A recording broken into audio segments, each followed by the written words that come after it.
Parts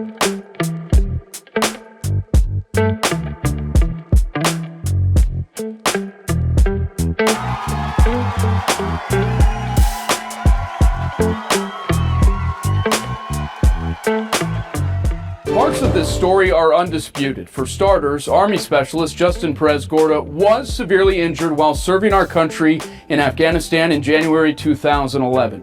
But parts of this story are very much in question tonight, specifically whether Perez-Gorda is paralyzed, as he and his wife publicly claimed for years.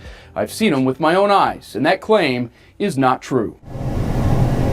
This was former Army Specialist Justin Perez-Gorda 1 month ago, unloading long pieces of lumber inside the garage of his Dripping Springs home. It was a much different sight than the one captured by cameras right before Christmas 2013.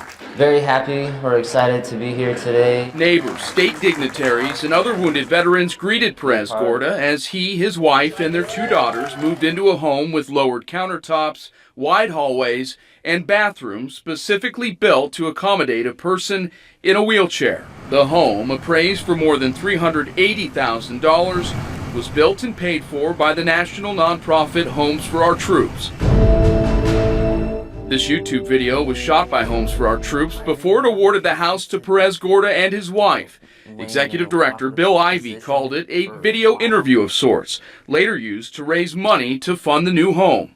We're gonna stay in this house, and it's gonna be our home. The interview contains sensitive and specific information about the extent of Justin's wartime injuries, which included a traumatic brain injury, or TBI. He has permanent loss of use to both lower extremities. He's paralyzed from the belly button down. Perez-Gorda made the same claim when KENS 5 spoke with him in April 2012.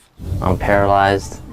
I have TBI. The medical assertion fell apart almost as soon as the Perez-Gordas rolled out the welcome mat. Within weeks, in January 2015, members of the community began to see something incredible. Justin walking around his property with no wheelchair in sight. When approached about Justin's recovery from paralysis, the couple became angry and withdrawn, according to Dripping Springs residents we spoke with, who asked us not to reveal their names. Their concerns made it to Homes for Our Troops, which repeatedly reached out to Justin last year.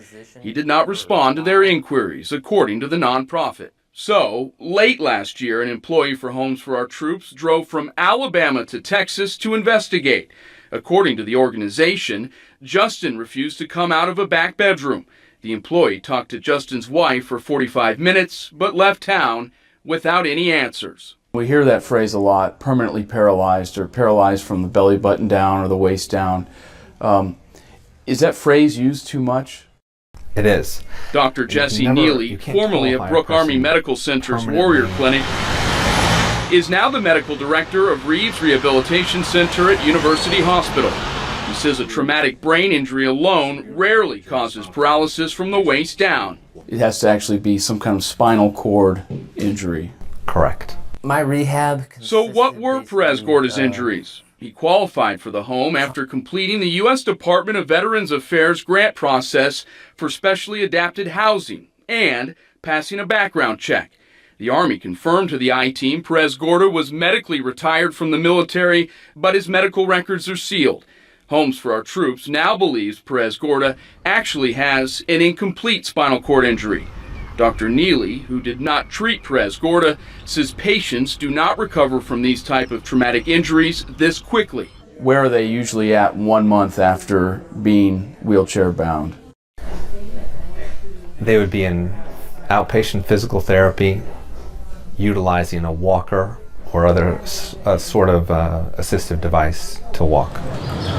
Last month, we made a trip to Dripping Springs and sure enough saw what neighbors have seen for 17 months. Justin Perez-Gorda walking, then carrying wood. Hey, Justin. He stood face to face with us as he threw us off his property. We covered the building of this house back in 2013. Told us to leave. Homes for Our Troops Executive Director Bill Ivey released the following statement to the I-Team, quote, "Obviously there is something out there we missed. Homes for Our Troops continues to assess the situation and is weighing our options. Ivy said taking back the home is on the table, but as a last resort.